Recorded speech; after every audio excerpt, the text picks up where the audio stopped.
I'm riding a bicycle by 80th Street in Queens on April 16, 2024.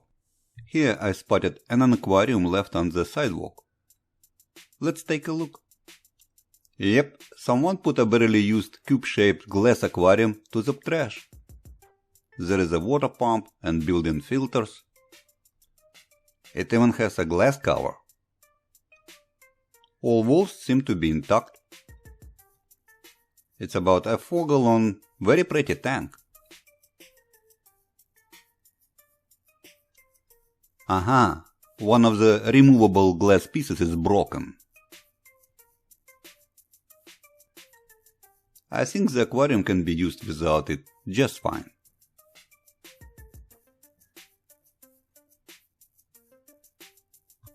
And it's small enough for me to transport it on my bike. I promised to the young man who owned this aquarium to make a video about it. One man's trash is another man's treasure. I really like this glass cube tank.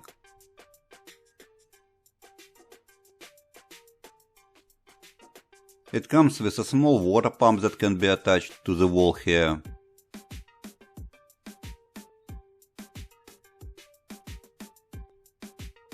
I may use the pump in this or any other aquarium. The filters takes about 1/4 of the valuable space of this small tank. And I don't use filters in my aquariums. So let's remove the wall with those filters. It's actually easy to cut the silicone using a sharp blade. I have to be careful around parts sealing the walls of the tank. Do not cut through those. The silicone leaves no traces on the glass. I use a flat-shaped blade for a final cleanup.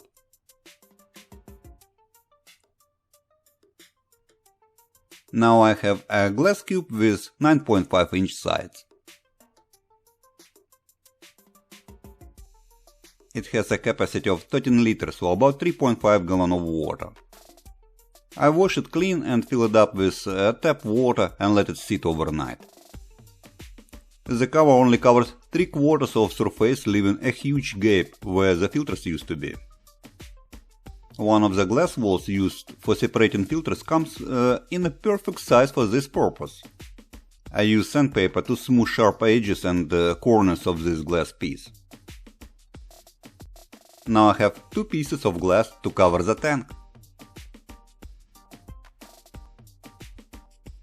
First I want to put a flat rock for making a feeding spot. Flat feeding spots reduce the amount of food leftovers.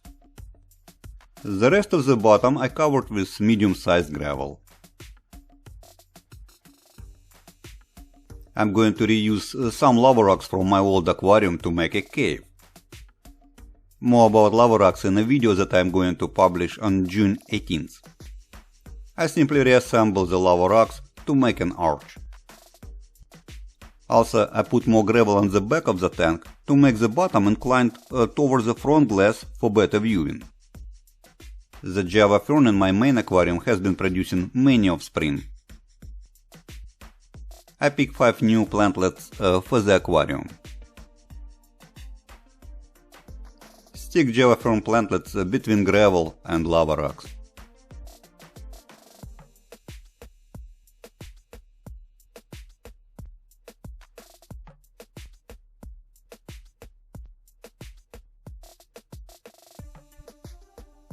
Next I add the cutting of fast-growing Elodea.